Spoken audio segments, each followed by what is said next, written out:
வணக்கம். இன்னைக்கு முடக்கத்தான் கீரையில் இட்லி எப்படி பண்ணலாம் அப்படிங்கிறத பார்க்கலாம். இது நம்ம காலையில் நைட்டு சாப்பிட்றதுக்கு ரொம்பவே நல்லாயிருக்கும். நம்ம இன்னைக்கு முடக்கத்தான் இட்லி பண்ணுறதுக்காக நம்ம தோட்டத்தில் இருந்து கீரைகள் பறித்து எடுத்துக்கிட்டோம்.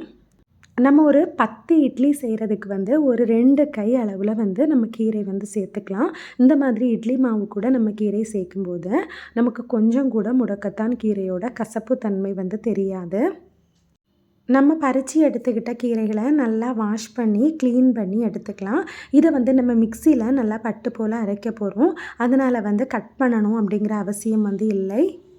இதை மிக்சி ஜாரில் அரைச்சி எடுத்துக்கலாம். ஸோ இது கூட ஒரு 2 ஸ்பூன் அளவு தண்ணி மட்டும் நீங்கள் சேர்த்து நல்லா திக் பேஸ்ட்டாக அரைச்சி எடுத்துக்கோங்க. நம்ம ரொம்ப தண்ணி சேர்த்தோம் அப்படின்னா அப்புறம் இட்லி மாவு கூட சேர்க்கும்போது ரொம்பவே தண்ணியாக போயிடும்.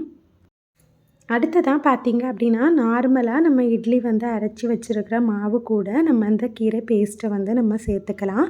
ஸோ நம்ம சேர்க்கும்போது நல்லா க்ரீனிஷாக மாவு வர்ற அளவுக்கு நீங்கள் சேர்த்துக்கோங்க. இதில் கசப்பு தன்மை எதுவும் தெரியாததுனால நீங்கள் அதிகமான அளவு சேர்த்துக்கிட்டீங்க அப்படின்னா ரொம்ப ஹெல்த்தியாகவும் ரொம்பவுமே உடம்புக்கு நல்லதாகவும் இருக்கும். நம்ம இந்த மாதிரி இன்றைக்கி கலக்கி எடுத்தாச்சு. இதை அடுத்து இட்லி தட்டில் ஊற்றிக்கலாம். இட்லி தட்டில் லைட்டாக தேங்காய் எண்ணெய் தடவிக்கிட்டோம். அடுத்ததாக எப்பவும் நீங்கள் இட்லி ஊற்றுற மாதிரியே இட்லி தட்டில் ஊற்றி வச்சுக்கோங்க.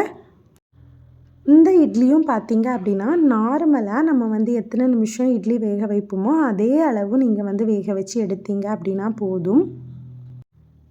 ஒரு 5 நிமிஷத்தில் பார்த்தீங்க அப்படின்னா சூப்பராக நம்ம இட்லி ரெடியாகி இருக்குது.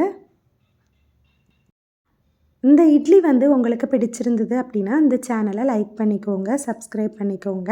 இந்த இட்லி கூட சாம்பார், சட்னி, தக்காளி சட்னி எல்லாமே ரொம்ப பொருந்தும். நம்ம இன்றைக்கி இந்த இட்லி கூட சாப்பிட்றதுக்கு தேங்காய் சட்னி வச்சுருக்குறோம். ஸோ பார்க்குறதுக்கு எவ்வளவு டேஸ்டியாக கலர்ஃபுல்லாக இருக்குது அப்படிங்கிறத பாருங்கள். கண்டிப்பாக ட்ரை பண்ணி பாருங்கள். இன்னும் ஒரு அழகான வீடியோவில் உங்களை சந்திக்கும் வரை நன்றி.